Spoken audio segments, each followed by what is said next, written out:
Here we go. Of Patrick Bet David. This is the United States of America. Would you take money from a capitalist to help you go see specialists? I mean, yeah, sure, why not? But would you also be open to seeing trying to convince them to pay you money? Anti-capitalist.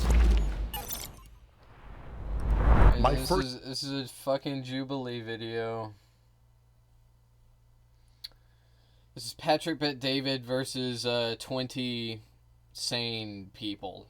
I think that's what this is. Okay, fuck what the video title says. It is one clinically insane person versus 20, probably mostly normal individuals. First claim is incentive is the engine of capitalism. Remove it and the system fails. Incentive is the engine of capitalism. Remove it, the system. Great to meet you, Patrick. What's your name? My name's Mason. Mason, good to meet you. I'm value-tained. I'm a big fan of the channel. Are you really? Yeah, I do watch it quite regularly. Very cool. I do not agree with your claim. I don't think that incentives are only born out of capitalism. Okay. Most capitalist defenders say that incentive is because of scarcity, and people's ability to get what is necessary pushes them to work harder. I disagree with that. I'd say that some of our hardest workers are single moms working 3 to 4 jobs, and the resources that they're able to acquire compared to those that utilize their workers in order to build profit for their own companies is not equivocal. So how would you do it? How would you change it? Yeah, so I think that humans inherently want to be meaningful. They want to contribute to their communities. They want to contribute to society. When you look at depression rates, oftentimes it's people who aren't able to do anything besides laying in their bed and basically barely taking care of themselves. So I think that it's just a human intrinsic value.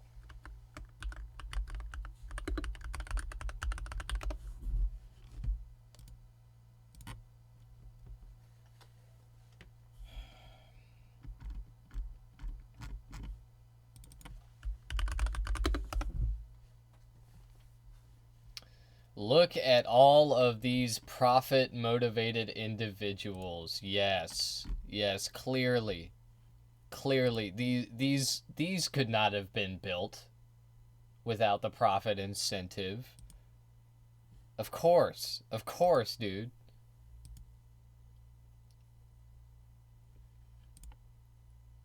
Yeah, man. Yeah, clearly all these guys are all of the people depicted in this illustration are all working because of the profit motive, of course. Because they need to pay their rent. Right? Yeah, look at this guy. Look at this man. He's hard at work for his landlord. Yeah, value to want to bring value to their community or greater society. Okay, so I don't think that it has to be through scarcity alone that scares people into working. I work. There does need to be incentive for people to do work, okay? Especially like hard labor. It's just that under the current system, that incentive is, not starving to death. And the incentive is making record profits for your boss. And, I guess if you say that that's fucked up, then that means that you just hate people doing work, I guess. Like, that's the only incentive that we can possibly have in our society is to make rich people richer. For scarcity. I think there's levels to it. You have the survival folks who work for survival to pay their bills. Some work for status, some work for freedom, and some work for legacy. The folks that work 3 or 5 jobs, to pay their bills and do what they're doing, if the incentive wasn't there, they wouldn't work 3 to 5 jobs. Some of the guys that build a bigger business that solve a lot of problems. The incentive there is either I die or I work. That's not really a system that rewards merit. That's a system that pushes people into insecure positions. Not necessarily. In many cases, we put ourselves in situations as well. But when we're talking incentive... Are you saying that it's an individual failure for these single mothers that are working 3 to 4 jobs? For some of them, it is. Interesting. For some of them, it is. I'm glad you bite that bullet, because most people are not going to say that it's a moral failure of people that are born into poverty that continue to live out cyclical poverty. For somebody like me, I came from the single mother system. My mother was a single mother. My parents got a divorce twice. They married each other. They divorced. They remarried each other. Divorced again. I came up. We didn't have a lot of choices. I joined the army. I got out of that system. Kind of wanted to see what I was going to do for myself. Do I stay in the army? Do I get out of the army? I started working in sales. And then the incentive of working harder, eventually I built a good life for myself. Again, you're totally dismissing the hard work that a lot of these people are putting into for just basic survival. I'd say that mechanics and plumbers and most people working blue-collar jobs that are probably watching this video are working tirelessly day after day. I don't disagree. They still feel insecure positions to where they don't even know if they're going to be able to afford rent in the next 6 months. So let me ask you, most Americans have a $400 to $500 emergency, they can't even afford that with the basic savings that they have. So this is not something that we should celebrate as promises of a system that gives you more if you work harder. We should say that this is something that rewards few. Man. And I'm glad that you're 200 million Americans are one emergency away from being homeless. Think about that, man. Right now, that's right outlier now. That's been able to build a lot of success for yourself. I know that you're a multimillionaire. And people wonder why the homeless population is just growing and growing year over year. it went down during COVID. I wonder why. And then it skyrocketed back up. Yeah, I don't know. I don't know, man. It's fantastic that you have those resources. But the thing is that cannot happen for everybody in society. It's possible for each individual to do it, but not everybody can be a millionaire. That's guaranteed. I don't think not everybody can be a billionaire or a millionaire, but I do think people can find ways to use their time to effectively increase their market value. And I don't think many people do that. When I talk to people and they tell me, I've watched this show, I watched every one of these shows, I watched every one of these Netflix shows, you can use that time to increase your market value instead of kind of focus on what's going on with the stories and shows that are out there. Let's move away from Netflix and TV shows and talk specifically about, do you think that capitalism is a system of merit that rewards people that are of higher merit? I do. Okay, so these Netflix shows, you can be a billionaire or a millionaire, but I do think people can find ways to use their time to effectively increase their market value. And I don't think many people do that. When I talk to people and they tell me, I've watched this show, I watched every one of these shows, I watched every one of these Netflix shows, you can use that time to increase your market value instead of kind of, focus on what's going on. Oh my God, dude. Oh my God. So, like, I just, it is really, really fucking frustrating to hear somebody say shit like this, okay? This is an avocado toast level argument. Oh, they're watching too much Netflix. They could be pulling themselves up by their bootstraps. It's the same thing as like babe, you want to go to the movies? No! I'm in the trenches.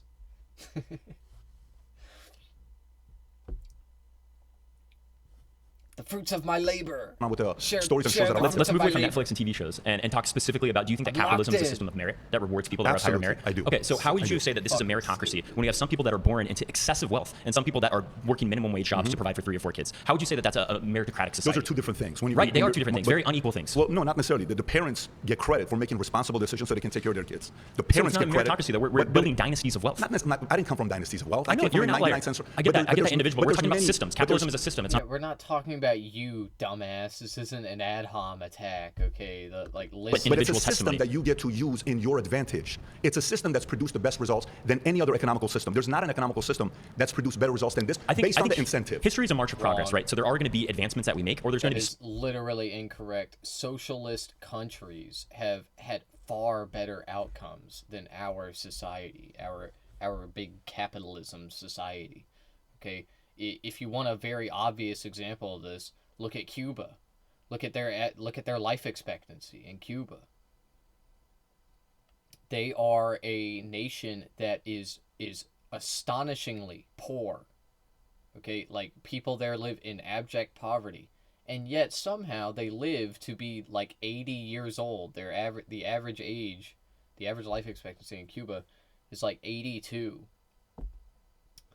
And it's because they have free healthcare, bro. That's literally why. And there are tons of more developed nations that have free healthcare. They have healthcare programs that are more robust than ours, that are easier to access than ours for their citizens. And they have similar outcomes. They have similar life expectancy as Cuba does. Okay, even though they got more money. I'm talking about the Scandinavian countries. They got more money than Cuba. They have around the same life expectancy because they have a similarly structured healthcare system. Anyway. Solutions that we make to previous ailments. I'm not saying that capitalism hasn't brought in better things than systems like feudalism or monarchy, but that does not mean that we're at the end of history. Do you think that capitalism is the final solution? And this is what we're going to last. I think capitalism is the best future? economical system because it gives an incentive for you to decide how big of a life you want to build. And by the way, the best way to judge it, I'm going to say this to you, the best way to judge it is in a very simple way. Take all the countries around the world. There's many different economical systems. What has the longest line of people wanting to get in there? It's America. Why is that? 15 million people came here illegally. Millions came here illegally just the last 4 years. A lot of that is because of economic scarcity in other countries. Well, one of them we could talk about. One is American exceptionalism, which is continuing. Thank you. Why are people lining up to come to America? Maybe it has to do with us being the richest fucking nation on the planet, okay? And then the question becomes, all right, well, why are we the richest nation on the planet? Is it because capitalism? And the answer is sort of. But that's not the full picture, okay? It's not just the system itself. It's also the activities that our intelligence community and our military engaged in outside of that system, okay? Like capitalism, at the end of the day, is just people trading stuff for money or whatever, for services. That's what capitalism is, okay? It is a system of distributing wealth to the masses, okay? Just like the systems that came before it, just like feudalism.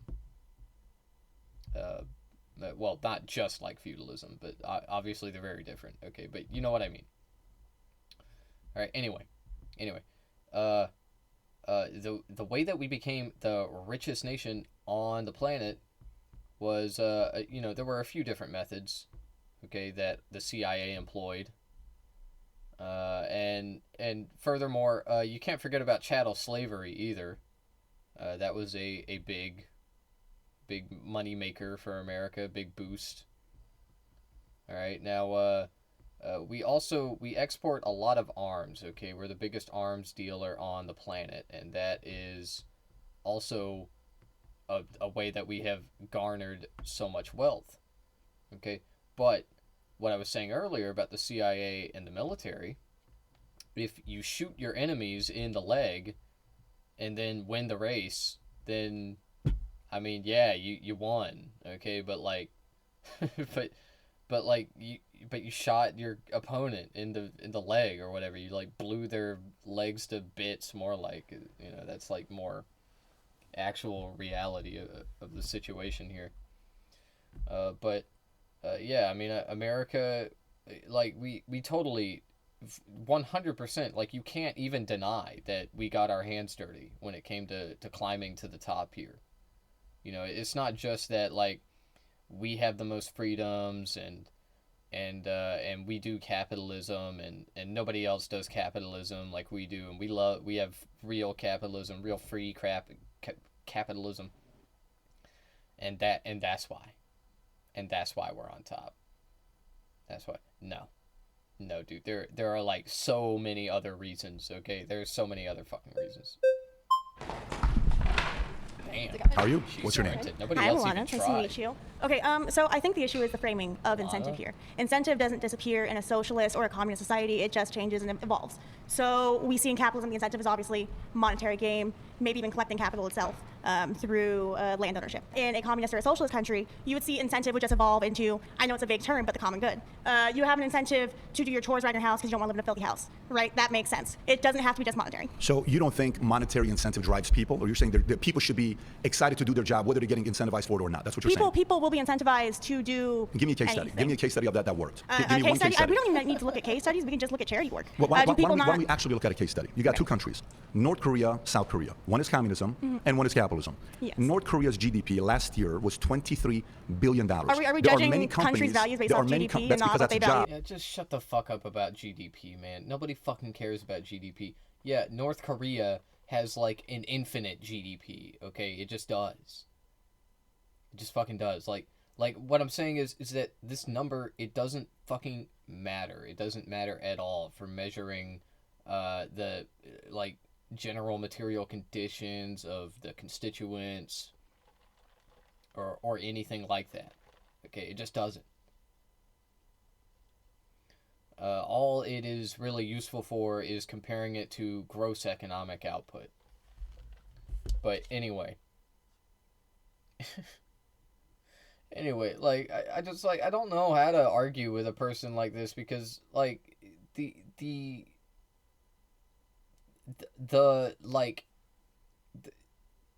what he is proposing here is so simple. It is so easy to deconstruct. It is like, man, no, you don't need profit incentive to get people to work. What the fuck are you talking about? Why did people work in the fields thousands of years ago? Why'd they do that?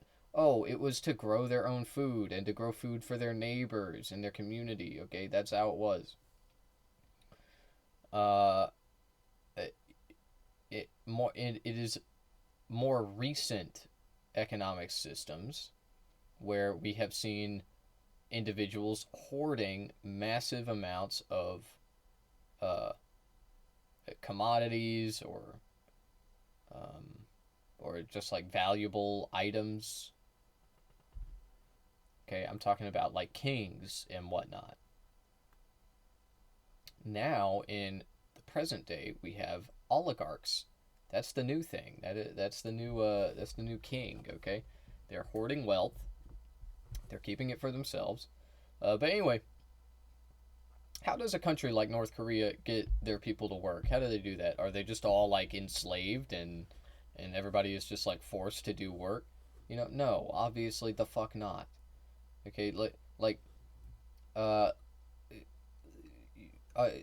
all of these countries that have had these systems, right? Usually, a country that engages in socialism is going to democratize the workplace. They're going to nationalize an industry and put the operations in the hands of the laborers. It doesn't mean that the government takes the industry and then they don't compensate the workers. No man. People are compensated. People are compensated more fairly under a socialist structure.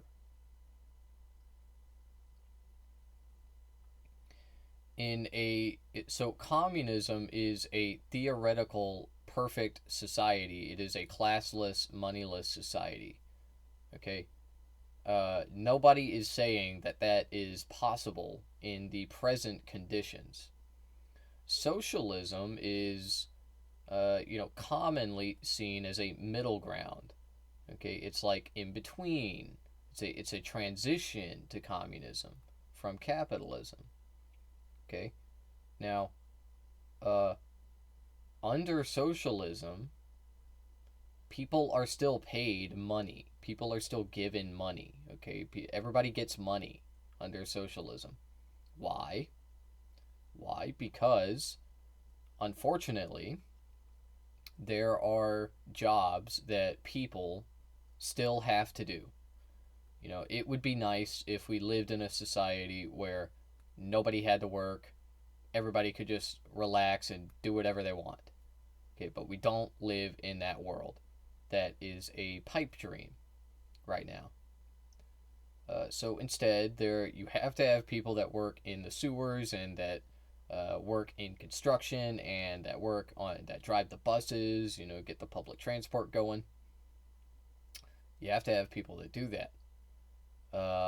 Nobody that is a communist is going to be against paying those people, compensating them for their labor.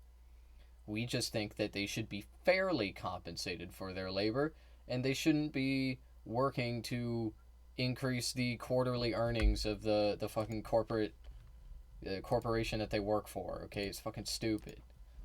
Freedom of speech. You can't, like, if you lived in North Korea, you wouldn't be able to do what you're doing right now. You wouldn't have a vote. In South Korea, I'm going to give you stats. In South Korea, their GDP is $1.7 trillion. South Korea is also owned by like 5 companies in total in the entire country. You think that's something to live by? If you are employed by the top 5 countries, you are practically unemployed in these countries. Do you like to be free? I'm not going to be free in a country like South Korea where I'm only employed in 5 companies or no job. Do you like to be free to call somebody out like me? Do you like to be free where you can have a strong opinion? Do you like to be free to have I like to be free, but that's why I'm anti-capitalist. Well, maybe you are. That is why I'm anti-capitalist, because capitalism removes that choice. There is no...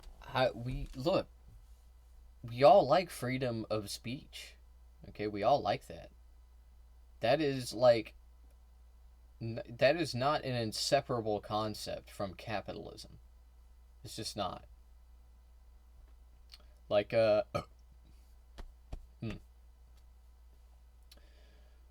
You notice that there are a lot of capitalist nations that don't allow political dissent. Okay, they don't have freedom of speech. It's not allowed. Really good example of this is Turkey. In Turkey, you do not have freedom of speech. You cannot criticize the government. People do it anyway, but they have to be sneaky about it. Okay, it's with a wink and a nod, That's how it works. Yeah, anyway, it's just a fucking stupid argument. Oh, you don't like capitalism? Well, that means that you wouldn't have freedom of speech. Yep. All right, man. No real incentive of capitalism because the incentive is survival. When you get into communism, the incentive is for the common good. I love that. I got an offer for you before we move on. If I were to give you your $2,350, which is the cost to renunciate your citizenship, and I paid you your first class, flight to whatever communist country, and $20,000 to spend money, would you give up your citizenship to go to that country? Whichever communist country you want to go to. Cuba, we can give you Venezuela, we give you North Korea, any one of those you want to go to. Choose any one of them, I'll give you one-way ticket, and I'll fund it for you if you want to. Yeah, no, equally stupid argument, okay? And I hear that one a lot. I mean, that's a Republican classic right there, okay? But yeah, oh, well, if you don't like the capitalism, why don't you fucking leave then? Why don't you get out of here, okay? And it's like no, I'm allowed to like in America we have freedom of speech, okay? I don't have to support capitalism. I'm not forced to. And I don't like it, so I'm not going to. Okay, that doesn't mean I want to fucking leave. I don't want to fucking leave. I don't want to go to Cuba. I'm not Cuban. I'm not fucking Cuban. I'm a fucking American. I don't want to go anywhere else. Anywhere else I go, I like either they don't have freedom of speech or it doesn't matter anyway because I'm not from there. So, I'm an American. I'm staying here. Fuck you. I'll keep saying what I want.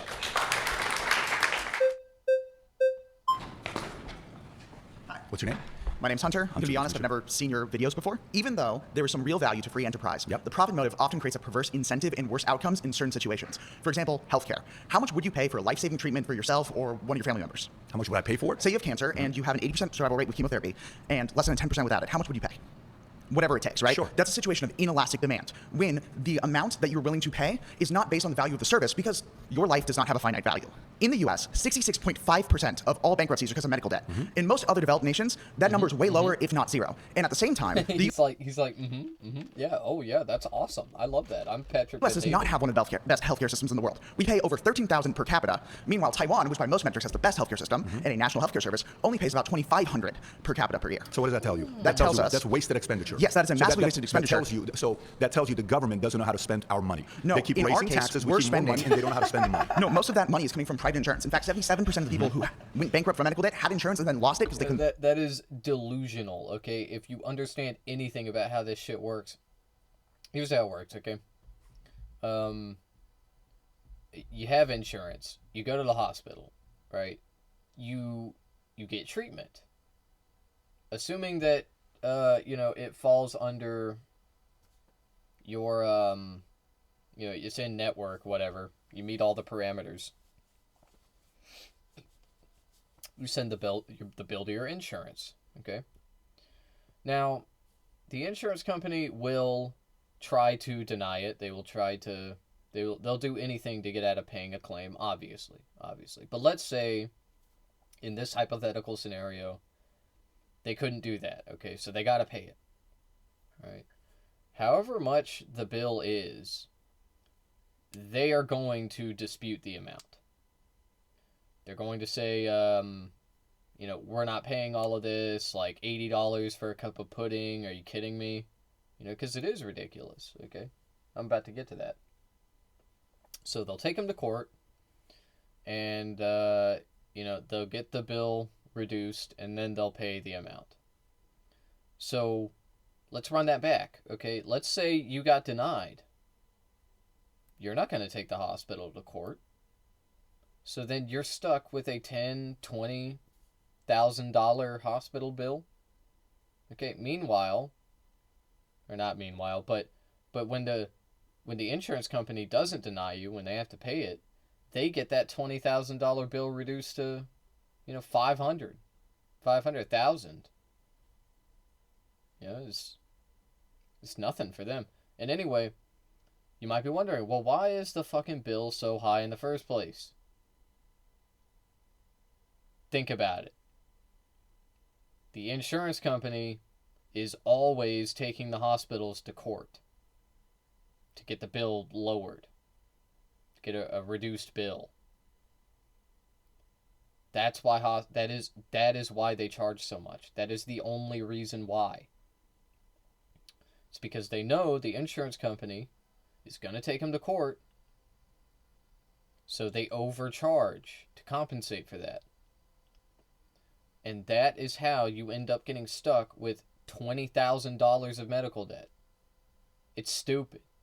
It's the dumbest fucking thing ever. So we can address that, the fact that 60-something% of bankruptcies are due to health, which is your right. So no, it's not because of government spending or whatever. It's not because of any dumb bullshit like that. Okay, you can qualify for government health insurance. Now, I might be wrong about this. I'm open to hearing criticism or, hearing a dissenting opinion on this, because I don't know if this is true, but I presume that Medicaid and Medicare probably don't take hospitals to court as much. So they pretty much just foot the whole bill. Okay, so, I'm not going to say he's sort of correct, because he's not. Okay, what he was saying was completely wrong, but the government insurance will end up paying more money to hospitals generally, because they're not as concerned about their profit margins, because they don't fucking have profit margins, because it's a government institution. Anyway, done many content on that piece. I want you to come back to incentive. Address the issue with incentive right now, with capitalism. The reason why the medical debt is so high in that is because of the profit motive. If people will pay whatever it takes Yeah. to not Motive. die, the profit motive in that case is perverse, because healthcare shouldn't be a market in the same way that other things might be a market. So you don't think that the motive to have profit to come out with a solution is a good thing for the marketplace, I specifically think in it the healthcare depends side? on which market you're talking about. It's way different when we're talking about video games or cell phones or TVs or other goods that aren't as necessary as You're healthcare specific to treatments. healthcare. Yes, I'm talking Okay. specifically about So healthcare there's and a- certain other markets you where ever there's a heard of Home natural... Depot? I think that the profit incentive, no, it doesn't. The profit incentive, if anything, holds us back. Okay, like what they say is profit drives innovation. J-Star, don't you know? Profit drives innovation. Yeah. Yeah. No, it doesn't. No, it doesn't. The profit incentive makes people that are steering these companies, these giant corporations, they're steering them, they're making decisions that are short-sighted, because profits are measured quarterly. Okay, when you work at a company, you're talking with someone about profits. You're going to be talking about, did it go down this quarter? Did it go up relative to the previous quarter? Or previous 3 quarters? That is how it works. That is how the world works. Okay, anyway. Yeah, I don't think that helps with innovation, man. I don't think it does. I think what drives innovation is individuals that make discoveries, that create things, create fucking robots and shit. Okay?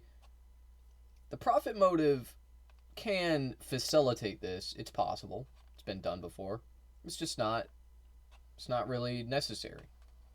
But what is necessary to facilitating these individuals making these innovations with their own hands and their own minds? It is money. It is money to them directly, not for the fucking company that they work for. Okay, like what I'm trying to say is, sometimes companies, they end up with a little extra dosh, and they'll throw it at a new product or a new line.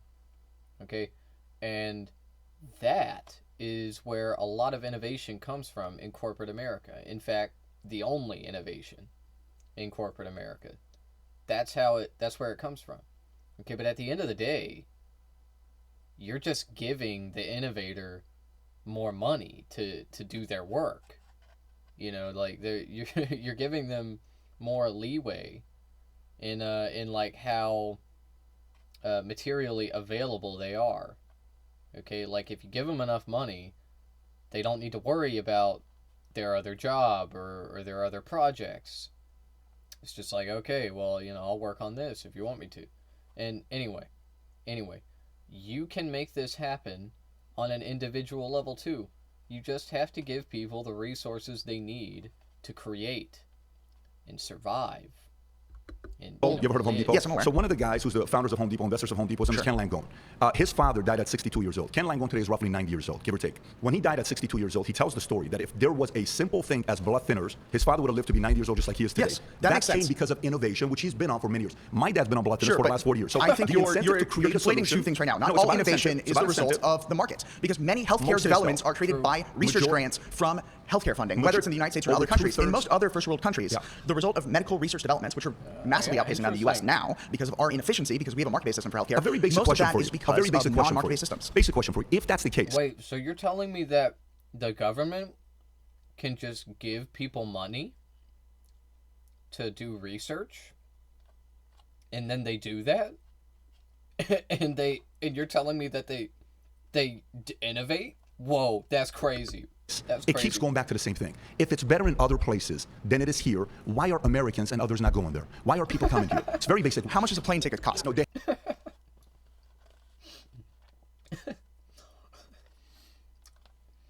I've already addressed this point, so I don't really have much to say. It's so fucking funny to me. Like, when he has nothing else to say, he's like, oh, well, why don't you go to your other country, bitch?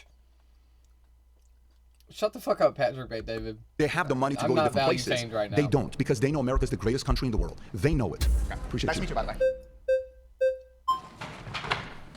Hey, I'm Luke. Luke? Yes. Like Luke. the hat. Good to meet you. Oh, thank you very much. Good to meet you too. So I think incentives are exactly the fundamental problem with capitalism. That you say incentives are what make it work, and I think that's the whole issue. Is that the primary incentives are either the greed, amass as much personal wealth as you possibly can. You think that's the problem? It's greed? Yeah, exactly. And like you're not greedy at all. And like you said, survival. Yeah. Right. So that the person working 5 jobs, that they're doing that they wouldn't want to do that if they didn't need to survive. But that's such a horrible dystopian world to live in. If someone has to work 5 jobs just to survive. How did they get there? How much of that is on their decision making? How much of that is on their doing? How much of that is on the market where they're not finding ways to improve themselves? It doesn't matter how much onus is on the individual. We want to create Of a course world. it is. No. See, we want to The create a onus world is on in you. which people don't have to earn their right to And exist, to live. we live in a country where majority of the world wants to come here. The most important citizenship country is America. Right. People give up their lives to come here.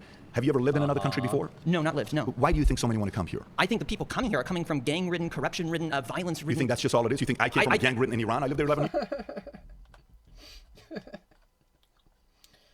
So, yeah, that is a big reason why people come over here. And, there are 2 reasons that people come to this country. 1, they are escaping violence. Okay, they are escaping, like this person said, gangs or a regime, perhaps. And the second reason is because we're the richest fucking nation on the planet. That's it. Does that mean capitalism good? Fuck no. I think the majority of people, certainly Idiot. coming from South Most America... people come here because what you're doing to me, you're sitting across from me right now. Right. Millions of people are going to watch this. In America, you can call me out. You can say whatever you want. Right. Nothing's going to happen. Right. You're free and safe here, Sure. right? Freedom of speech is You nothing can't to do do that with in Iran. Of course it is. There's a lot of elements with America. You're talking incentive. The amount of benefits America offers against Right. other countries, it's so much higher. Where somebody with big dreams, incentives, Right. they're willing to come and say, I want to come to America, please let me in. And Right. some come and take advantage of it. But to say the individual that's working 3 to 5 jobs, if you do that for a season, if you do that for 2 years, if you do that for 5 years, fine. If you do that for 20, 30 years, you're doing something wrong. But the point is, life, liberty, and the pursuit of happiness, right? Those are the inalienable rights. We shouldn't have to earn those rights. We shouldn't have to earn the right to You do healthcare. have to earn it. The right. No, I because actually- we just want to live, just exist. We can't work our blood, sweat, and tears just to survive. That's a horrible dystopian world that we. Yeah. Communists, take notes. This is not a good line of argumentation. No, nobody should have to work for anything. No. Keep in mind, I agree with him. I get what he's trying to say. People shouldn't have to work for necessities of survival: food, shelter, utilities, healthcare. It's not just that people shouldn't have to pay for that.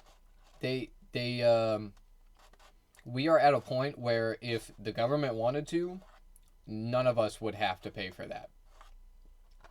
Okay? Like, I am 100% certain that it's possible. That everybody could be given these things without having to work at all. But anyway, some people are going to have to work. It's just that, you know, you can still pay them. We can still pay them. We can keep money, okay? We just should give people the things that they need to survive so that they don't fucking die. So they don't get left behind and end up contributing to the already ballooning homeless population. And it's extremely dangerous to be homeless in America.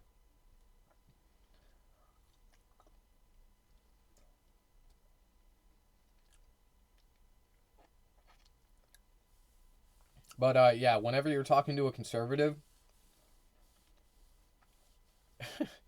just like try not to like mention how like nobody actually has to work for any of this shit. It's all a fucking illusion.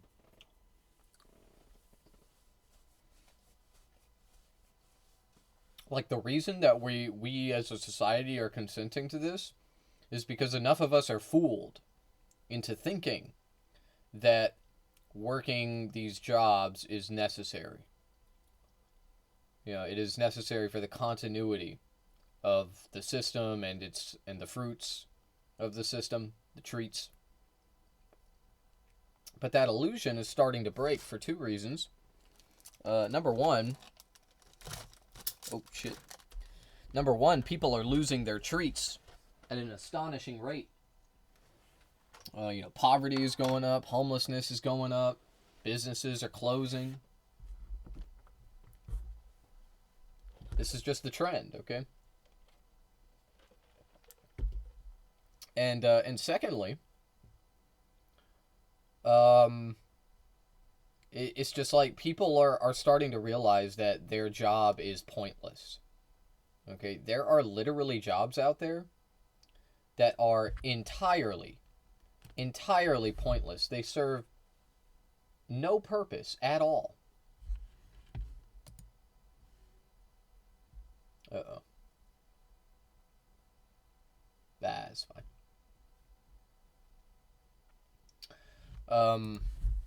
You know, if you are working in corporate America and you are a email coordinator, tell me what you do.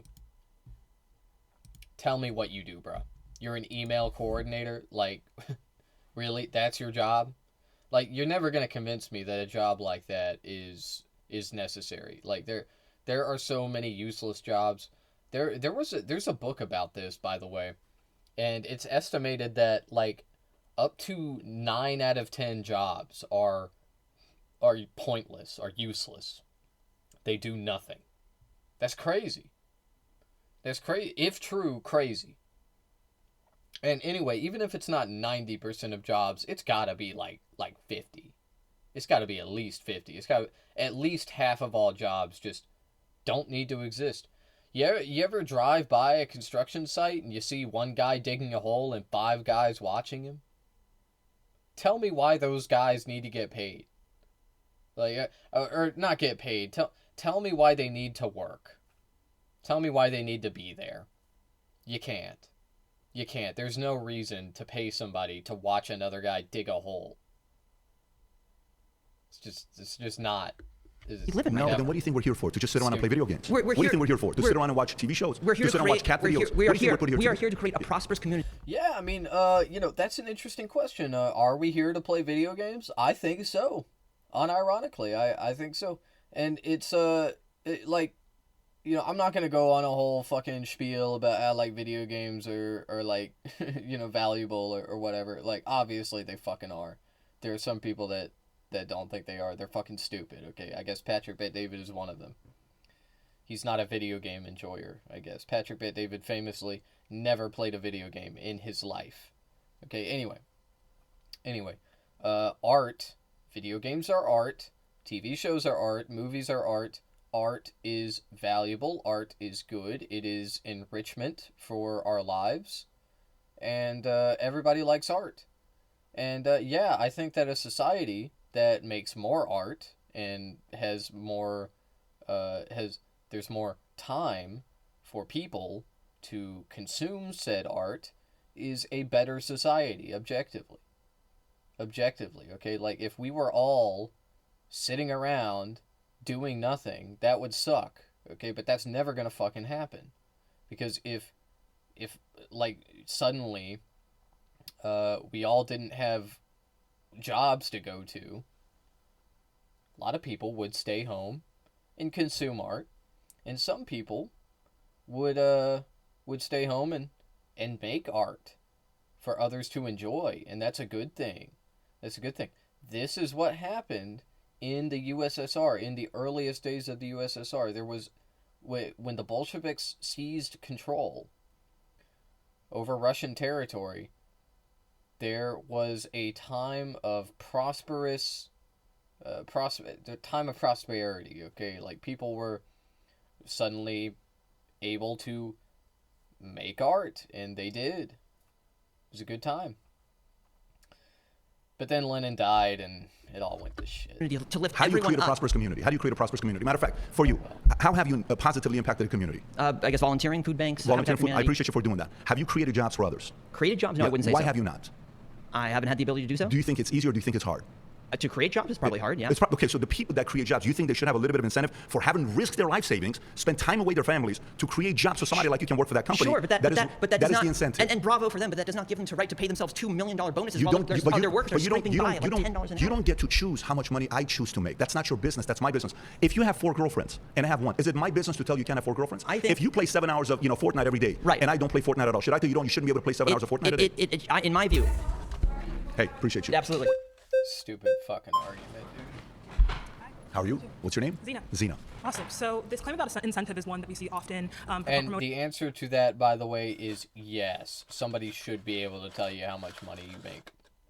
It's ridiculous. It's ridiculous. Oh, no, I need to have $2 million. I need to have $5 gorillion paid to me every month. You know? It's like, this is literally the line of argumentation we are working with. If you are making millions of dollars a month, I say you are probably an evil, despicable person. You definitely should not have that much money, though, okay? Even if you aren't a terrible person. Promoted by capitalism enjoyers, right? Mm-hmm. And it's this idea that profit incentives is the only thing that can make humans do things, get up out of bed every day, which has never been the case. Historically, it's not the case. Psychologically, historically, it's never been the case. No, What has been the case? So we've seen. What's been the incentive? The incentive is intrinsic motivation. Intrinsic motivation? Of course. Have you ever heard of intrinsic motivation? Of course I have. So you think people are going to go just do anything for no incentives? The incentive is intrinsic, meaning passion, interest, and honing your skills. Whether you get paid or not. Well, the problem is that we're forcing people to, need to, work to survive. So what's the alternative? So give me another solution, another economical system. Actually, I'm curious. So psychological theory of self-determination is widely accepted in psychology. It basically explains that intrinsic motivation and passion is actually what predicts incentive. You're arguing that incentive is integral to profit-driven motivation. That's not true. Extrinsic motivation, at all times, at every single case, is going to predict less creativity, less motivation, less skill, etc. Intrinsic motivation is what causes things like technological development. Some of the greatest breakthroughs have been from people who are devoted in honing their skill. So should they get paid for it? I think that we shouldn't live in a system that privately owns the means of production and forces people in this position. What college did you go to? USC. You went to USC. What did you major in? Sociology. Sociology. Who's your hero as a professor? Who's the professor you look up to? This doesn't seem like a topic that's related to capitalism. this question? The reason why I ask this question is because somebody convinced you of that. Somebody convinced you that is so psychology and studies convinced me of this fact about the human mind. It's because she said means of production. You can't say shit like that around these people either. Okay, they've. It's all just vibes. Okay, it's all just vibes. They've learned to sniff us out. Okay, they've been doing this for decades.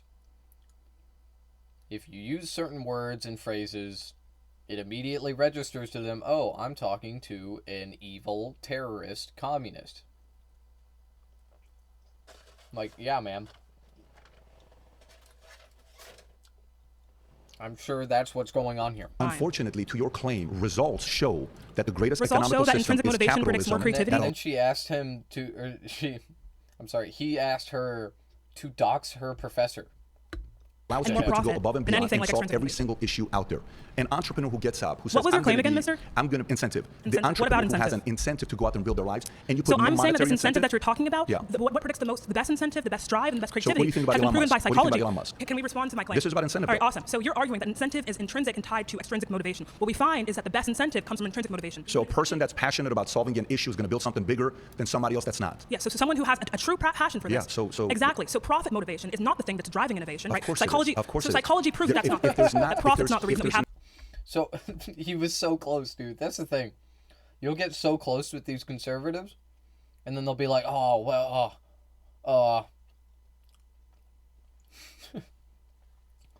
like she walked him through it. She held his hand, dog. She said, okay, so like intrinsic motivation, like people have passions, they want to do things, right, in their minds, right? That comes from within." And he was like, "Oh yeah, that's true, yeah. Well, okay. So you don't even really need external motivation a lot of the time, but if you want to have external motivation, it doesn't have to be this stupid fucking capitalist system, dumbass. There are other ways of materially incentivizing people. Okay, but the point that she's making is that you don't even need to do that. People have intrinsic motivation." And then he's like, oh, not without the profit. The greatest inventions that we do today. I don't know if I disagree with the fact that there's a passion behind it. Are you saying people with passion, even if there wasn't the incentive to make as much money as they would make, people would still That's pursue exactly it what- even with or without money? that's what psychology Well, says. your claims are wrong because That's not true. Whoever your psychology professor is, It's if you not- look at data and you find out how America, that's only been around for 249 years, schooled all the other countries that have been around for hundreds, Yeah, if I'll not tell you thousands of how. years They more, schooled all- they did better they- than others because the incentive Because they was accumulated free market profit, right, capitalism. to That's 1% why. of the population Not and necessarily. continue to produce No, on that not basis. necessarily. It's Right? You not- have this. Okay. It's so not necessarily. Do we want When- to respond because you can say that? You've been interrupting the entire time. So if you're saying about the 1% are the problem and they're the only ones that make money, That's a lot not of what I people make said. money. You said the profit goes to the 1%. I'm explaining how it is that America has become the dominant power that it is now, right? What we see is that because we have this engine, right, this desire to accumulate profit, we morally justify things like going to other countries, imperializing them, colonizing them, extracting their resources, right, to funnel our country, right? Social democracies in the Nordic countries don't do this, so yeah, they might not be the wealthiest power, but they have higher rates of education, literacy, human satisfaction, etc. Right? So it depends on what we actually value in Human society. behavior Do we value validates- well-being or do we value human profit behavior accumulation? validates your point. If that's the case, people would move to those states. They don't. When you judge a great restaurant by the amount of people that come in, you can say the food sucks here. Yeah, you so can say the there are service millions sucks of people here. that live. You are once again wrong, okay? People do move to those countries. Like what he just said was people aren't moving to those countries. Yeah, they are, man. Yeah, they fucking are. You stupid? These countries have lots of immigrants.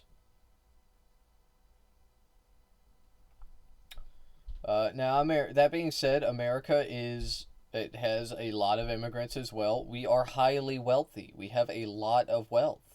Like the surface level understanding of America is the same understanding that most people have all over the globe. Okay, America is big, it is wealthy, it is powerful.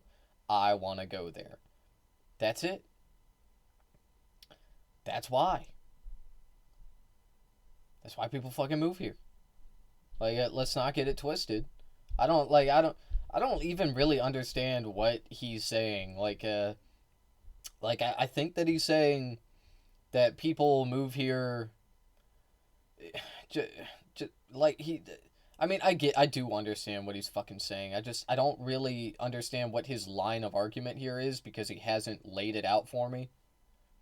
And I know whatever it is, it's fucking stupid.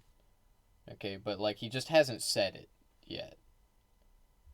But anyway, I think that what he's trying to say here is people want to move here because America is the best country with the most freedoms. And that's sort of true, but then people get here and they kind of realize oh, it's not exactly what I thought when it comes to the freedom thing. But In everybody's Germany- lined up to want to come here. They're not lined up to go into so those there are countries. there are They're millions- just used by professors as theories. There were millions of people that also lived in Germany in the 1920s. I lived in Germany before as well, for 2 years. Hey, before we go any further, we want to take a moment to say thanks so much to Straight Arrow News for powering the fact check to you and the world and designed to make the news. Welcome back to How are you? Gabby? Yeah, Good to meet you. Fuck Jubilee. So I would argue that governments have actually lifted the most people out of poverty. If you look historically, we look at China, for instance, had the most significant poverty reduction in all of human history. They pulled 800 million people out of poverty using state-owned get him. enterprises and state centralized planning. They did work with the capitalist system, but they did it. Most of it was done through state-funded infrastructure, education. Capitalism is lifted by the way, we missed the the reading of the what the fuck is it called? The thing. Okay, the thing. Whatever the fuck it's called. Okay, capitalism has lifted more people out of poverty than any other system. That is delusional. That is absolutely crazy to think that. What the fuck are you talking about? What people has it lifted out of poverty? Can you name one people?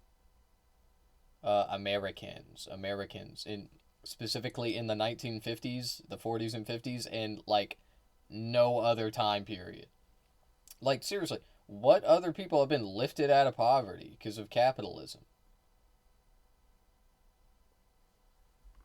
And contributing Explain to that strong me. literacy programs, redistributing the wealth. I think that my other argument would be that there hasn't been an opportunity for alternative systems like socialism to pull enough people out of poverty. So we look at examples. There hasn't been? There hasn't been enough opportunities for them to succeed. And so when Why we do you think say, that is? I think that is because partly Because because of the America has sabotaged them at every step, at every turn, every time a socialist country starts to gain some traction, or really any time a socialist party runs with some success, or like stages a coup and revolts against the whatever regime they're fighting against. Anytime things like that happen, America is watching.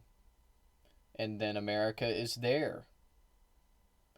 And when American gets there, there is no stopping us. Okay, we will stop at nothing to kill you if you're a socialist.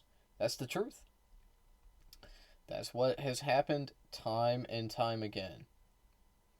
And sometimes it is for the express purpose of squashing socialism, and sometimes it's just convenience for profit. You know, it's the profit motive. A good example of that would be the banana banana company. You know the one.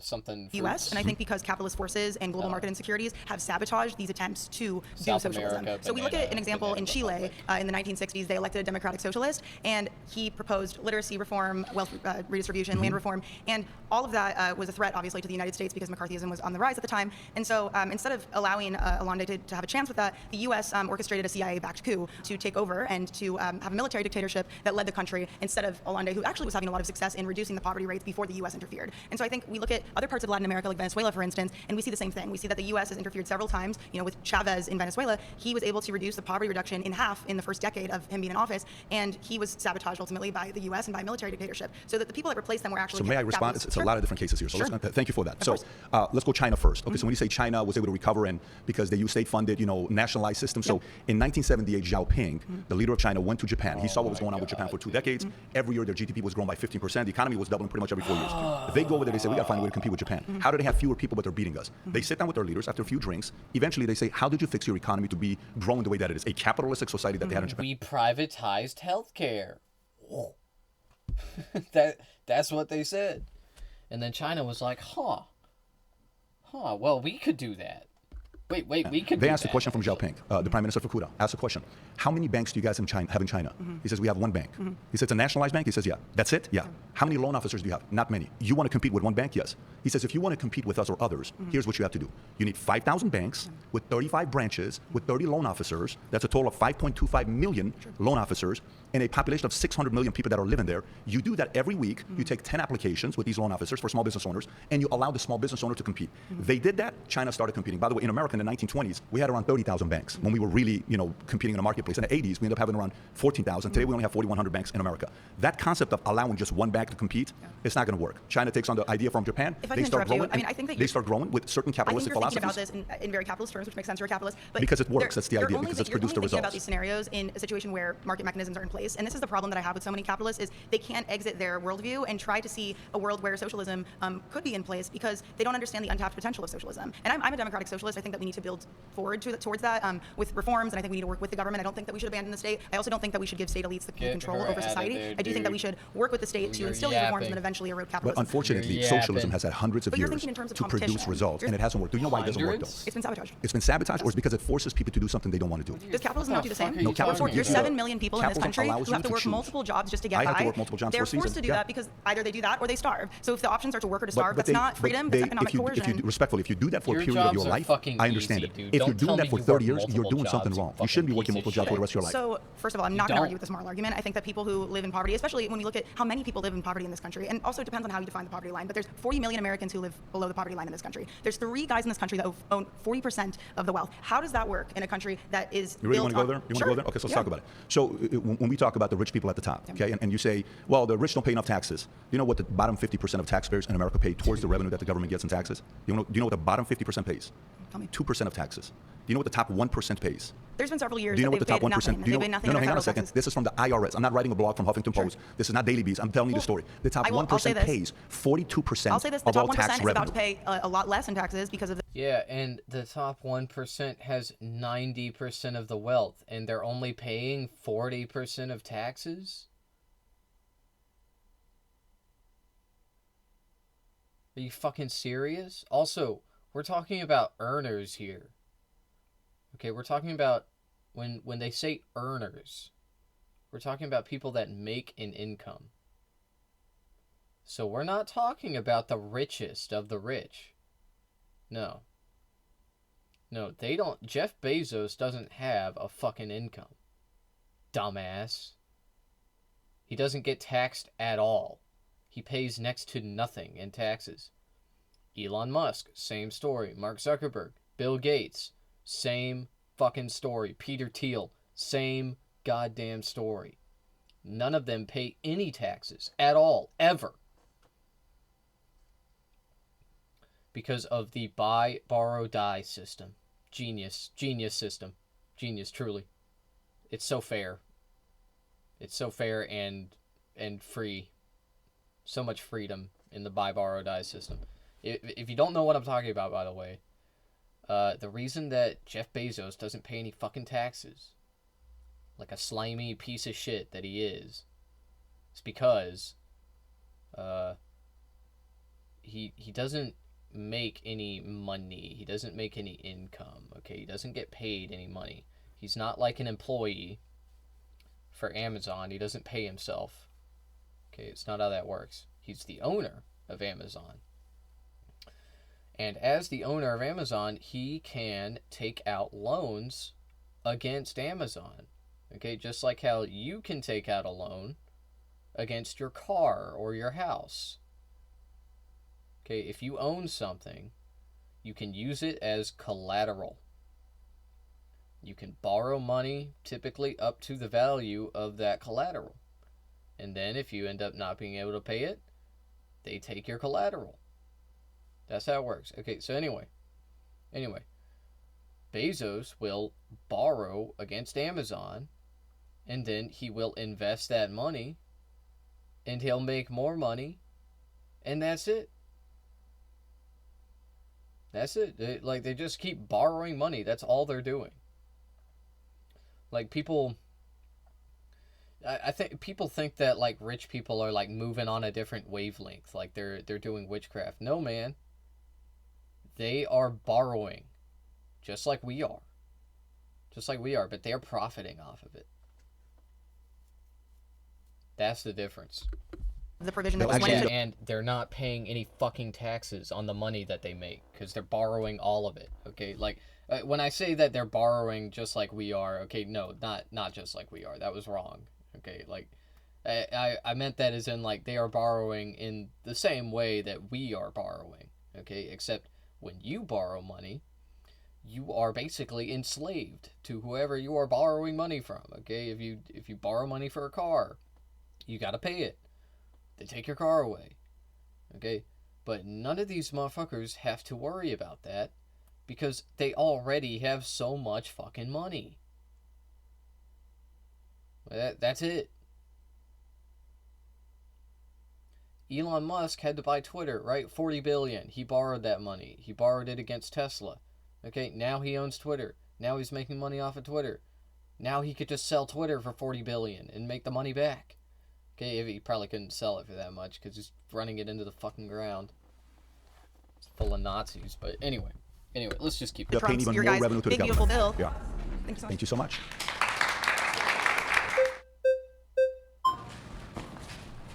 That was fast. I'm Anne. Anne, good to meet you. Nice to meet you.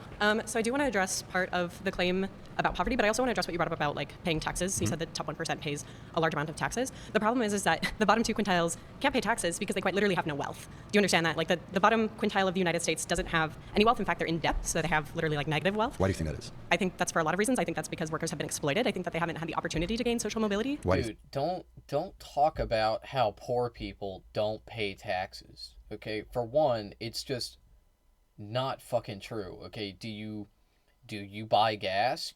You pay taxes. Do you buy groceries? You pay taxes. Okay, you know who doesn't pay fucking taxes?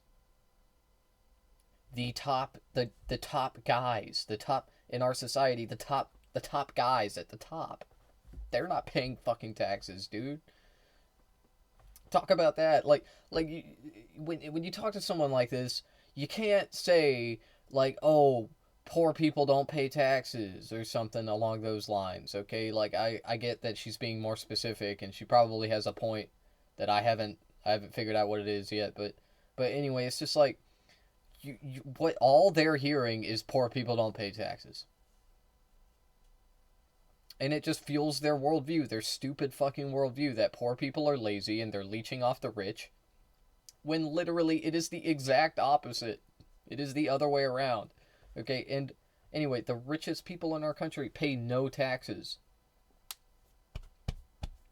And by the richest, I mean the people who own the most. The people who control our lives. Control the companies that we work for.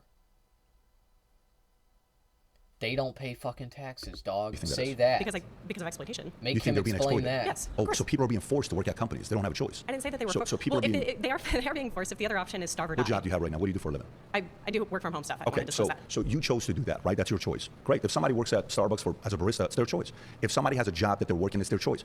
If somebody is not utilizing their time properly and accordingly, of course the market's not going to pay you. Do you think that, like, they brought up single mothers earlier, do you think that single mothers are sitting around playing Fortnite 15 hours a day? Unfortunately, single mothers were manipulated on what happened. Is that a yes or no? Single mothers were manipulated by what Lyndon Johnson came out with. They changed the benefits on giving single mothers the incentive to have kids on all the welfare program. That changed our system in a major way. The feminist movement got single mothers to believe they don't need men and they're going to do everything by themselves and they don't need a man to help them out. This division that's happened between us caused many people to be in this situation. Fucking serious? We're talking about like Lyndon B. Johnson is the only motherfucker that worked in our government that like passed legislation that helped single mothers. But Reagan did that. Reagan fucking did that. He dismantled every other kind of welfare. But we got to strengthen our families. We got to strengthen our families. So we did that. Have more kids, make more money.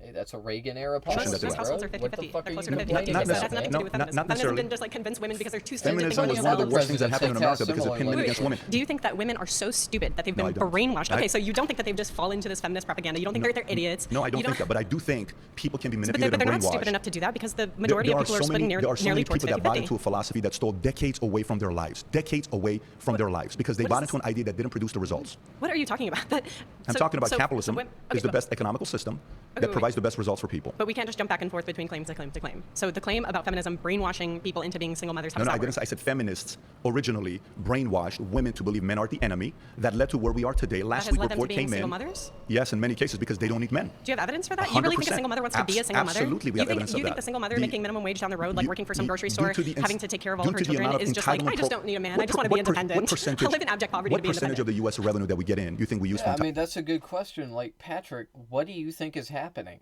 Like, how do you think these women end up being single moms? Do you think they just are like, oh, I don't need no man, and they kick out their husband, they just kick him to the curb? Like, no, man, these guys are leaving, okay? They're abandoning their families. And that's really fucked up.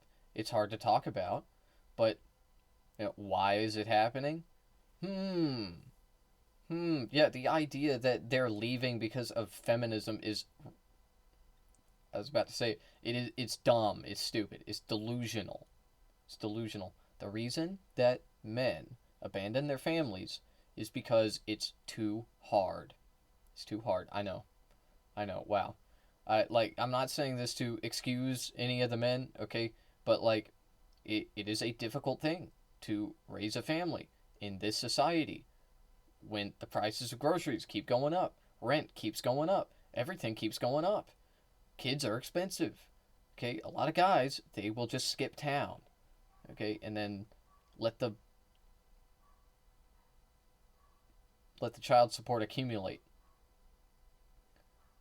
Anyway, this is just dumb. Entitlement programs. What percentage? I don't remember the exact What do you think the percentage. number is? So we bring in $4.9 trillion. But it's far less than what we do in private spending. We bring $4.9 trillion in. Okay, the U.S. revenue comes in.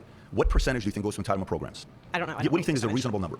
Well, what you're calling entitlement programs, I'm actually not sure what you mean by that. I'm talking about Social Security. I'm talking about so social Section welfare. 8. I'm talking about any of these. It's much less than other OECD countries. What percentage do you think I don't it is? remember the exact percentage, but I it's want much you to less than guess. other What do you OECD think it is? countries. You think We it's are 10%, far behind. 20%, 30%? What do you think the number is? No, but it's relatively low compared to But other what do OECD you think it countries. is? Can you guess the number? I don't remember the number off the top of my head. I've already said that. 68%. How much more entitlement? 68%. Can we fact check that? You can fact check that. Okay. Please do so. Please. 68% goes to entitlement programs. Of our federal budget? No, of the revenue that comes in. 68%. So per capita GDP. Not GDP. You're confusing the two different things here. Actual tax revenue that we get. Okay, so tax revenue. 68% Okay, now of we're it goes specific. towards entitlement programs. 68%. Thank you. She tried. How are you? Good. Grace? Yes, Grace. Good to meet Hi. I want to say that I think it's pretty comical that an elite such as yourself has the goal to tell us average Americans who's in poverty and who's not. A lot of I times, was an average American. You're I not was a guy anymore. that was in poverty. You're not And anymore. you can also you're change. very. You can also change. Anyways, Do you believe you're you can talking now. change? A lot of times that Yeah. the market for poverty is actually very low. So a lot of times, like $2 a day is the line for how they measure poverty. $2.15, yeah. And that's ridiculous. So if I make $5 a day, Yeah. I'm not in But that's poverty. because it's I around can the world, actually not live. in I can pay America. the rent. Sure. But we're talking about this country, right? We're not talking about around the world. I've noticed that you like to do that. You like to skirt from America and talk about other No, actually, countries I've been to try saying to make it multiple look like times, we're better, but we're America's actually the getting greatest worse. country in the world. Anyways, it's the greatest country. Hands We're down, it's not we even are at the close. highest that we've ever been with homelessness since we started collecting Why is data. that? Ask you. Are you from Because California? we haven't had a Are pay you raise from since California? 2009. Do you live Our here? minimum wage nationally Yeah. is $7.25. Okay. And you wonder why we have the highest poverty rate. You think that capitalism is winning? Can you survive? Would you like to live off $7.25 I an hour? used to work for $4.25 at Haagen-Dazs. Right. Then I And that went was and a very worked different at time. Burger King for $4.75. And how much do you make Then now? I make millions today. Then Right, I and worked that's at why you Bob's like Big Boy. capitalism, because we're not all making that. But And the that's my difference point. is, but A the difference millionaire is between critiquing people in poverty and saying you should work harder. You should work. You know, you can be lean. We can't all be you. My hope is that you believe you can change and improve. That you believe you can upgrade yourself. That's my It's belief. very, you know what? That's what rich people like you want to keep telling us. But You yeah, can be the just like difference- me. Do you want to yeah. be like me? If you work hard enough, I'm you not can saying be like that. me. It's not very It's realistic. actually you wouldn't be able to be like me because You're you wouldn't work talking that down hard. to people like Would you us. work that hard? You don't, Would I'm not going to tell you. I don't have to answer that. If you I don't don't choose have to measure I work my. so much like, harder. I don't have to measure my work ethic to be worthy. You don't have to. Then you can't be upset for others who do so. You I can't can't be upset for people who are no, struggling. because they work And that's what's harder wrong than with you. capitalism, because But you go back think to the that you have to homelessness. work so Do you hard. live in the state of California? I do. Okay, you said homelessness. Yes. What do you think about your Governor Newsom? What do you think about him? I don't like him. I'm a progressive. He doesn't do enough for the people. Do you know when he was? He takes corporate money. He takes Fantastic. money from people like when you. he He's was, not I've for never the given him people. money. But do you know when he first Oh, became that's a not a governor? surprise, but a I lot would of never people give him like money. you have. But when he Who have became a given governor money? first, when he became a governor first, from then till today, he's raised the amount of homelessness in this state by 36,000 Okay, people. you know, I don't He like was the guy, but given he's not at fault for 24 homelessness. billion People like you are. Billionaires like you are Taxpayers the gave him problem. 24 billion. Taxpayers I believe it. I gave don't him like that guy. $24 billion, and he didn't do nothing with it. Vote him increase. out. Vote him out. You He's vote just him out. like You you. have him. It's not that. That's what I'm it's- saying. I'm But not no, here I'm going to to tell defend you. Newsom. You can But go. you're not much different than him. That's all I'm saying. You're in the same class. But you're sitting here blaming a person who's changed their lives for the better, and it's their fault. My dad was. This is not the United States of Patrick Bet David. Do you know This is where? the United States of America. I know, and I'm all so of our grateful to people. be here. I'm And you so say grateful that, to but be are you here. willing to pay more I taxes am so that so other people don't grateful to suffer? be here. Are you willing to pay more I taxes am so so other people don't grateful to suffer? be here. I see you're starting the question. You're not willing. My dad was a cashier in Inglewood at a 99-cent store. That's we great. had nothing. No, I don't tell you that's great. We had nothing. Well, I I'm know the where guy this that is had going. I'm the guy that had. This is the propaganda that you But guys- what you you can don't be like what me. you don't want to hear is Under that because it's the truth. capitalism, we Can I ask you a cannot all question? be like you. When's the last time you read a business book? When's the last time you read a self-help book? I don't need to answer that. Oh, When's the last time you read a I self-help wrote a self-help book. Tell I'm me a what- writer. I'm a creative. Tell me what and I self-help also- book you read. I'm not. Give I me don't one. need to. Give me one you read. Are you willing to take one recommendation? You're not. Not for Then me. I can't help you. That's okay. I don't need your help. I didn't come here for Then your help. great. I You've came been here to flagged debate you. out. Awesome. Nobody asked you for help, bro. Why did they vote her out? She was cooking. Like, let him keep talking. Let him keep saying stupid shit like that. Oh, then I can't help you. Okay. We weren't debating about whether or not you could help me. I don't want your fucking help, bro. The fuck are we talking about, man? Crazy. Yo, she was bad. What's your name? Armin. Armin? Yep, Armin Crow. When you said capitalism is the best form of economic organization the world's The ever hottest seen, thing a it made woman me think can do of is a very what- particular is picture exactly from history. what you So just did. I don't know if you know this, it's a little history lesson. In 1900, King Leopold II of Belgium determined that the entire land of the Democratic Republic of the Congo was his personal property. And within 10 years, capitalists came out, they exploited all the land, extracted trillions of dollars of resources. 15 million Congolese died. For reference, the Holocaust killed 6 million people. And the most famous picture from that time in history is this a guy's rubber an worker, Irishman. staring at the disembodied hands of his 8-year-old based Irishman spotted daughter because he didn't hit his rubber quota. I'm willing to bet that man worked harder to hit that rubber quota than anything you've ever worked for in your entire life. And I think when you say this is the best system that's ever been created, to me, that's the result. That's what happens when there's no rules. It's devastating when you hear stories like that. I don't disagree with you. They had it hard. They worked very hard, and they had risk on the line. Many times it was their lives that was on the line.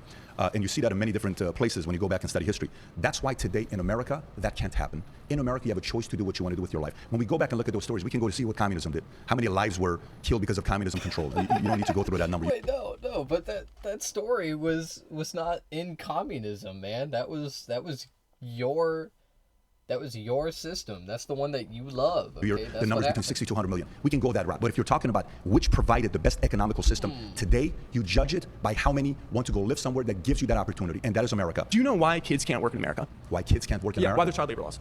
Yeah, because of child labor laws. It was labor unions. They were getting shot at by police officers to fight for the weekend, to fight for the 40-hour work week. Yeah. Another good example is the 1908 mill children's strike. It was thousands of kids who were working 80-hour work weeks, striking so they would only have to work 50 a week. That's what happens when there's no rules, right? And then the government had to come in and say, you can't employ children.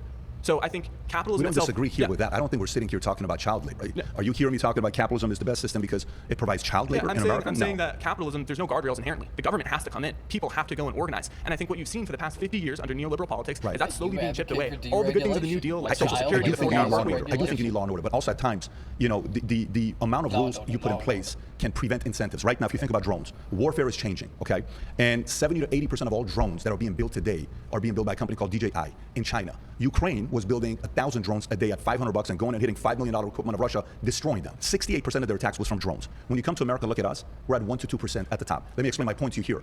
Part of it is overregulation. Overregulation, FAA laws, this laws, that laws. So 500 startups that got into the drone business, they walked away because it's overregulation. Many cases, when you say, I want to put this rule in place, great, another person, no, I want to go this much. No, I want to go this much. No, I want to go this much. It eventually gets to the point that it chokes the innovator, and that's also not good. I would disagree. I think regulation is the reason why there's no lead in our gas. You were talking about incentives. The only incentive that really matters to a good capitalist is profit. It is profitable to put lead in the gas. It doesn't matter if it lowers the IQs of kids living nearby by 15 points. Unfortunately, someone's convinced you at a young age that these capitalists are bad people, well, that they're terrible human beings. Why are they fighting against taking lead out of their gas? Think about it this way. You know, the main thing, I don't know if you know Michael Burry. You ever seen the movie Big Short? You know, at the end of the movie where it says... That is such a good question. Hello, Donut. Yeah, we're reacting to this today. Okay, but that was a really good point. If capitalists are such good people, why did they want to keep lead in the gas? Why'd they do that? Why did they lie about cigarettes? Why did they I don't know. Why did they buy up single-family households at an alarming rate in an effort to make the commodity of housing more scarce, drive up the price artificially? Michael Burry now is focused on water because he thinks water is the future gold or whatever he calls it, right? Okay, go to the company that's Coca-Cola, that sells Coke, and how much criticism have you had over the years with Coke, right? It's a pleasure to meet you. Hope your night has been incredible, flowing with ease, smooth as butter, and brighter than the good raw. Where are you getting these phrases from? I think Nestle's had a lot of criticism because they don't think water is a human right for the... That's a different conversation. If I may finish the point, one thing with Coca-Cola is the following. Do you know even Coke got to a point that they realized in order for Coca-Cola to be around 50 years from now, 100 years from now, they went and invested billions of dollars to fix the water issue around the world. They're trying to get cleaner water. Capitalists eventually get forced to take care of the person because having lead in the water is just not a good policy long term. Okay. Surrounded is now a podcast, available wherever you listen. Capitalists don't think about things long term. They never do, ever. The fuck are you talking about? I don't...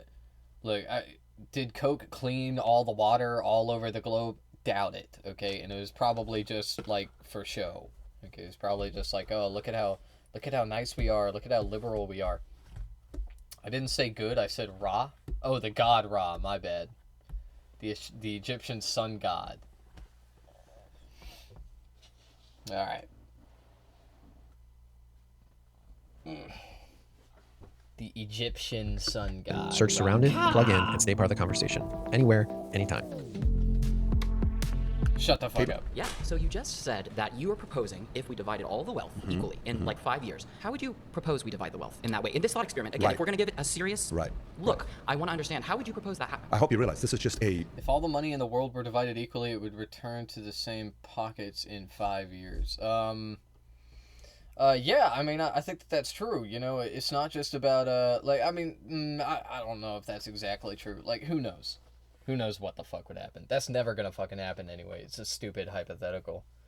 Because it's not even one that would be entertained by the most extreme communist, okay? Because it's not about just, like, getting all the money and giving it to all the people, okay? No.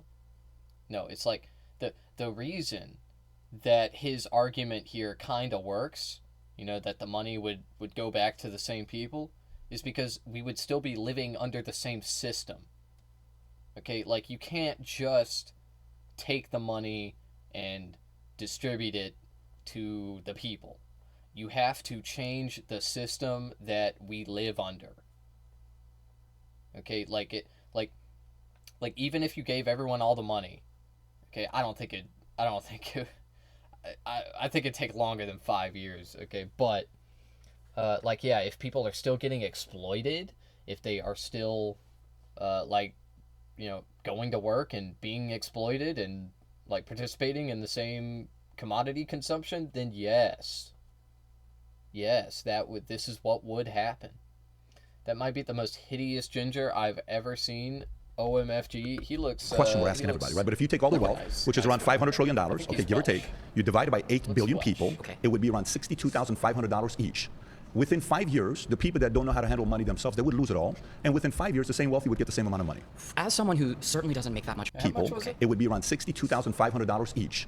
Within 5 years, the people that Okay, so $60,000. don't know how to handle money themselves, they would lose it all. And within 5 years, the same wealthy would get the same amount of money. As someone who certainly doesn't make that much money, I'm willing to take that as a gamble just for fun. Right, I'll be sure. honest, but at the same time, like, okay, so you're just now claiming that people who don't have wealth don't know how to manage it. And that's fair because a lot of them have never had it before. So what do we do to basically ensure that people like myself who are currently, thank you to the United States, thank you to the state of California for giving me medical insurance to get blood work, for giving me food stamps so I can have food. I've applied to, I don't know how many hundreds of jobs. I can show you the receipts. I can show you the email confirmations. Like, I am trying my best to use my values with the freedom that we have. So if I give you a job, actually, I shouldn't judge. We are all beautiful, and it makes us unique. I can't critique that because it's the personality that makes us amazing. 40 hours a week? If the job is in a line... This person seems incredibly annoying. This is a person that if I had a conversation with him on the street, I would probably, like, try to get the fuck out of there as soon as possible. I mean, I don't know. I'm sure he's a nice guy.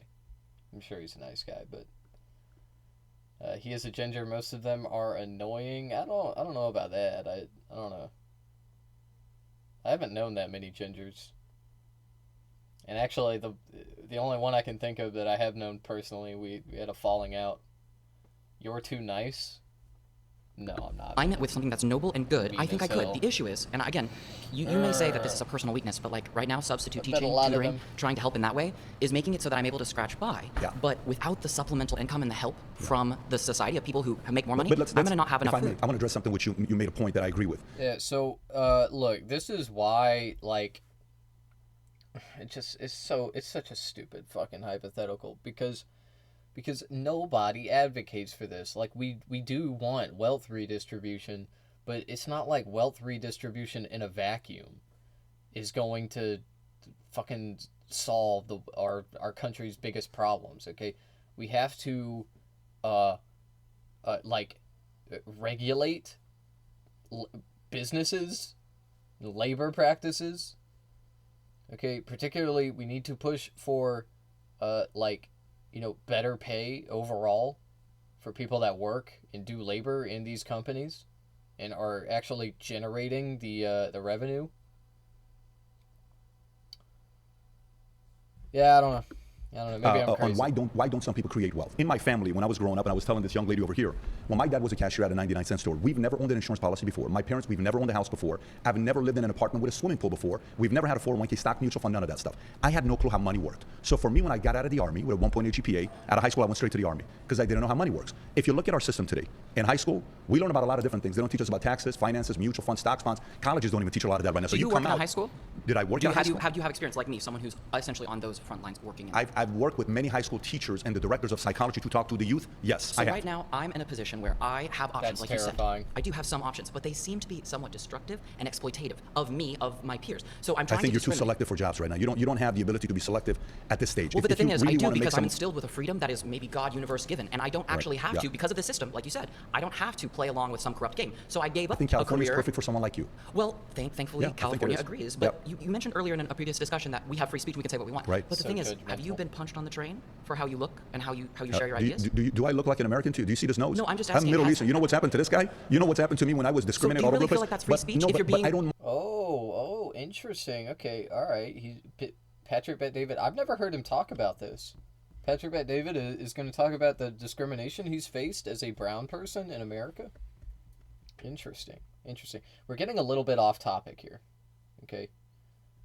Let's Mind go it. back. I don't mind it because Please I vote understand this there is a person risk that you may be disrespected. vote There, this like here, I've been disrespected here many times. I've been offended here many times. A lot of you are coming here finding a way to attack me, tell different stories. I'm okay with didn't that. wanna That's- attack you. I You're want- being very respectful. I'm not talking about you. But what I'm saying to I you would is, attack when you say, "Have you ever been fucking punched in the hate face you, on a bus?" Patrick Bet You don't want to hear about what things has happened to me because of the way I look. Because I feel But like I don't want to use you've that. been through a lot of trauma I don't in your want- life, but what I- and now you're kind of clinging to things. I'm not. What I don't want to think do that. you I are. have my son is sitting right here, my 13-year-old son, I have 4 kids. I bring them everywhere. I want them to see that it's okay. People are going to disagree with you. You I have to am be with comfortable with 13-year-olds this. all the time. You are with 13-year-olds all the time? Because of my job, because I'm a substitute teacher and a tutor. The thing is, Got it. you I can got it. imply Yeah. many different things, Got and it. that is your right. But what I'm saying is right now, Yeah. I care deeply about having a good experience. The incentive that I feel is for peace and prosperity. I respect it. And again, I'm using my freedom now, but the I issue is respect you're it. saying we have all these options, but whenever I tour You the do, globe, but I you- see franchises that have monopolized pretty much everywhere. Sure. So when you talk about options, it's really, there's these select few people who have this infrastructure that's really benefiting None them of more us than are others. free, And man. without some sort of conscious, spiritual, moral awakening, what... You know, I heard something recently.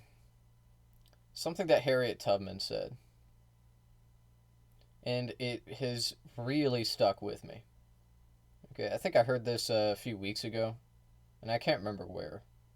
I might have been reacting to it, actually. Actually, I think it was from the last Jubilee video I reacted to. Anyway. Harriet Tubman said that what was stopping her from freeing all the slaves wasn't the slave owners and their, the security of their perimeter, their plantations. And it wasn't the slave catchers that went after them. It was the fact that she couldn't convince some of the enslaved people that they were slaves. Like, they wouldn't believe it. When I hear a person like this guy, who certainly lives in abject poverty because he's a teacher. Okay, he's definitely poor, for sure. And he's a substitute teacher at that. When I hear a person like that talk about their freedom,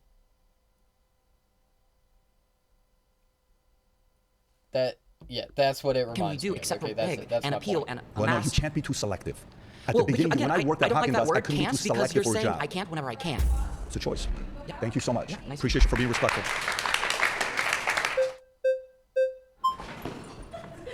I'm glad y'all tripped over each other because I did too. How's it going? James. What's your name? James. So one of the things that you have stated is that we have options. Okay. So just to give you a little bit of my background, I come from a divorced family, and we lived below the poverty level from the time that I was born until now, frankly. So I'm one of those people that you're talking about that isn't pulling themselves up by their bootstraps enough. Which, like, I didn't have boots to begin with, and like, I don't know if you've ever had boots, but like, legs are load-bearing structures. I relate. And like, you can't really pull up a boot when you're wearing it, you know? So where exactly am I failing? When I am working 80 hours a week, I am taking the only jobs that will hire me. I have put in 477 applications over the last 2.5 years. Not even gotten a call back once. Why do you think? You tell me. You're a job creator. But I don't know your resume. You know your life better than I do. Why do you think you have not gotten a call back on 477? Because a lot I of do people not get have a degree. callbacks. Okay. Because I do not have a degree because I don't could either. not afford one. Okay. I live in an area where the physical job market is very limiting. Where do you live? I live in rural Texas. Okay. So in that, like in the town that I grew up in, for instance, there are 8 jobs, period. Does your family live there, mom, dad, everybody's in that same city? Everybody was at one point. Okay. Most of them are dead now. Okay, sorry to hear. It is what it is. It's poverty. You know, we're kind of used to that on this side. Why do you feel like you're a victim? Why do you feel like you're a victim? Why do you feel like the way you speak, like, you're the victim where all this happened to you? Because I exist and things happen to Why do you, you see and yourself as as a such, victim? things happen, and that's why I say that they happen You're to a me. good-looking guy. Why Thanks. do you think you're a victim? Why do you think you're somebody that's got into a situation because it's not fair what happened to me? Let me give you a couple options. Sure. Are you open to leaving the city you're in? I've already left it. So what city? I've left multiple cities. So if somebody else gave you a job in a different place, you'd be willing to move there? 100%. Okay, on your resume. On your resume. It says that. What do you have on your resume? Skill set. What do you offer? Transportation expertise, logistics expertise. You consider yourself a hard worker? I mean, I feel like You said 80 hours a week. That's a hard like worker. Sure. How about we do this? How about I interview you and I give you a job? Would you move to Fort Lauderdale? Ooh, that's Florida. Sure, why not? Would you move to Fort Lauderdale? Sure, why not? How about you and I document this? After this, you come, I do an interview with you, and I give you a job. And let's see what you do 90 days later. Okay, and I'll look up your company and all that kind of stuff, and I'll see it. But you like, see what just happened regardless, right there? So Mike, watch what you just did. Sure. You just said you applied to 477 companies who's not gone back to you. Yeah. A business owner who's hiring aggressively just made an offer to you. You said you're willing to move. Then you said, I'll look at it. You became selected. I didn't say I'll look at it if you'd let me finish my sentence. Go ahead. I want to hear it. I would like to look into your You company. should be desperate. You should be begging. You should be on your knees begging Patrick Bet David.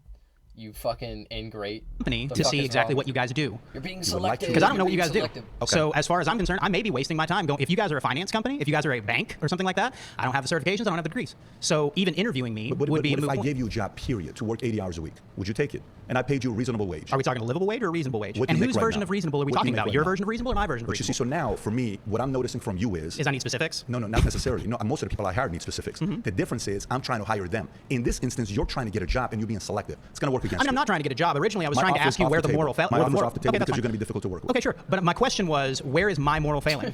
Like, where is it that you are saying that I am not working hard enough and I am not doing I just enough? experienced it right now because the way you just handled the situation Got it. here So I should was- accept anything No, that somebody it's not- gives me not at at first all. blush No. if it is a guaranteed thing. No, not necessarily. I agreed to do your interview. I agreed to be interviewed by you, and you but- agreed to consider me for hiring. Yeah. So therefore, I am taking that opportunity. I've chosen to. But because I am asking you for specifics, your immediate reaction is that, oh, well, you're trying to be picky. when I'm not. I'm asking. specifics. You could have I said I need to look up your company. That's all I you could have said. said is I'm willing to have the interview. And I did. You would have the interview. And I did. No, you said it depends. I said, don't yeah, know. sure. Let me look. Yeah, and sure. all I this would other look into stuff. your company. That's all I said. I appreciate you. Thank you, James. Hi, What's your I'm name? Faye. Faye? Yeah, Good to nice meet you. So how would you define socialism? Because I think you're kind of misunderstanding what anti-capitalist ideals look like. I think we are just trying to advocate for basic rights for our people in this country and across the world, of course. But I don't think it's necessarily about equal wealth disparity around the world for most people that are anti-capitalist. I think it's more about just standard rights that are provided by the government. Yeah, I mean that's pretty much what I would have said. You know, I'd go up to him. I'd be like, hey, like, this isn't what fucking socialism is, dumbass. Like it's not like socialism is just redistributing money and that's it. The fuck are you talking about? Rights that are provided by the government. Yeah. Okay, great. It's about strengthening unions Yeah, and giving so- laborers Go a little bit deeper. So for you, more, when the claim here is, if the money in the world were divided Yeah, equally, so it would I return to think the same more- pockets within 5 years. Do you disagree? Yes. Tell me it's why. about giving laborers more control over the decisions that their company makes. That's it. That's what socialism is really all about. Okay, that's like the main thing. Wealth redistribution is another thing, but like the main thing is workers' rights. Okay, that's it. You disagree? Yeah, so I disagree because I don't even think many people are trying to argue for that. People are not trying So to like, argue who are for you that? arguing in this Yeah, debate? what I'm trying There's to like say- a very select amount of people that are trying to Really argue hate for running equal to wealth the disparity. chair. Most people Yeah. are at least trying to at least advocate. Yeah, like for, there was in the last video we watched, there was a pregnant woman in the back, like what the fuck? wealth and at all for people Why would you that even ask that her don't to have do that? access to healthcare right now, that don't have access to a good Remember education that? right now, LOL, that don't yeah. have I access to think their you basic pointed needs it out. like food. Do you think our system right now allows people to stay in those situations long term? They force them to stay in those situations long term. Okay, so part of me actually agrees with you, but why do you think they force them to stay in those situations long term? I think because they are trying to convince the working class that they don't have rights. I actually don't think that's what it is, although that's fair to your point here. What's the chances that any of you here voted for Donald Trump in 2024? Exactly, right? What is the chances that all of you here can't stand the phrase MAGA, Donald Trump, any of that stuff? Is that a fair assessment? Fair, okay. Yeah, so it's your so point. think about it this way. So maybe you're right that the Democratic Party that's been earning your vote for a long time wants to keep you there Dumb because the question. Why is it called Jubilee? I do not know. I do not know. Jubilee is a word that has existed before this channel. I don't really know though.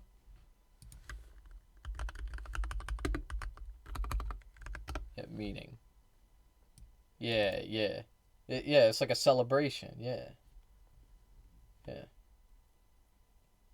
You know, it's Jubilee.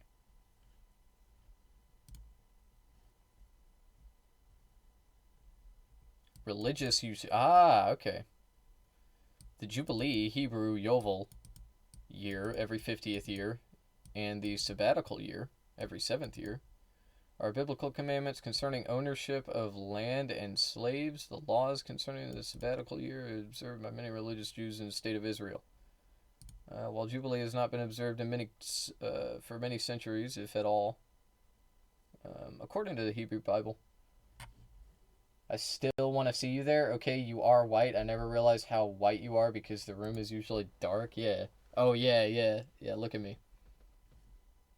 Yeah, man. I'm white as hell. I'm only getting paler. Because I've been, for like months, I've been streaming and not going outside. Okay, literally. Earned my vote. They have never earned my vote. Who did you vote for in 2024? In 24, I voted for the socialist candidate. Who was that? Claudia de la Cruz, I Sorry believe. for the non-white assumption. I It's was okay. actually not able to vote. I was in a hospital. Okay, I don't like Yes, sorry. because of results of capitalism. So- Tell me more. Yeah, so I actually didn't have hate white access to proper health care or even access to a proper job that would sustain me as a disabled person. Are you comfortable being specific on what happened? I You don't guess have to so. if you're not I mean, comfortable I'm with it. also mentally ill, so that was something I had to deal with. But I'm mainly mentally ill because I am disabled in a capitalist country. Tell me more about mentally ill. Who qualified you as somebody that's mentally ill? Me and my doctor team. Who convinced you that you're mentally ill? Me and my doctor team. What's the specific category of mental illness? Who convinced you that you're mentally ill? Is there one? You know why I asked this question? Let me explain to why I asked this So question. I don't even like the psychological industry. I don't really stand for like Sigmund Freudian politics or Sure. anything like that. So if Yeah, you're going I to asked- debate the I'm ethics not. of psychology, I'm not. Where I'm going with this is going back to the same thing with if the money was worth to divide it equally, it Yeah. ended up being worth out within 5 years. Yeah, My trouble is Sigmund Freud would have lobotomized you, girl. So I would hope that you don't. in many cases, somebody you and I look up He's just to. deflecting. Patrick is fucking deflecting, okay? And he's doing the exact same thing that he was just like yelling at other people about.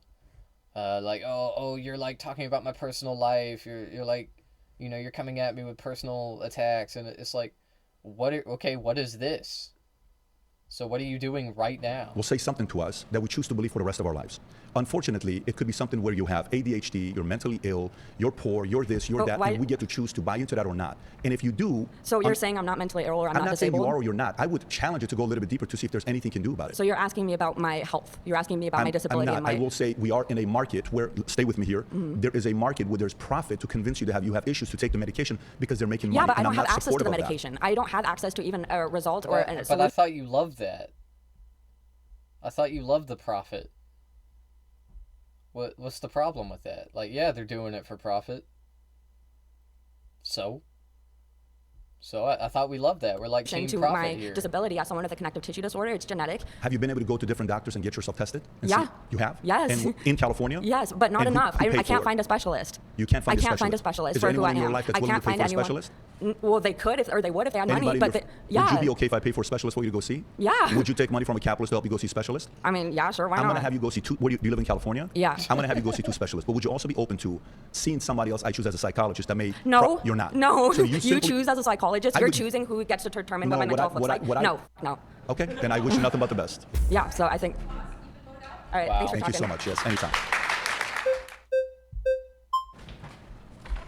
How you doing, man? What's your name? What Seth, what what's your the name? hell is this? What is Jubilee doing? Dude, he shouldn't be allowed to do this. This should be like a rule on the show. Like, you can't be making deals with the contestants to prove a point. The fuck? This is a debate, not a fucking shareholder meeting. What the fuck are you doing?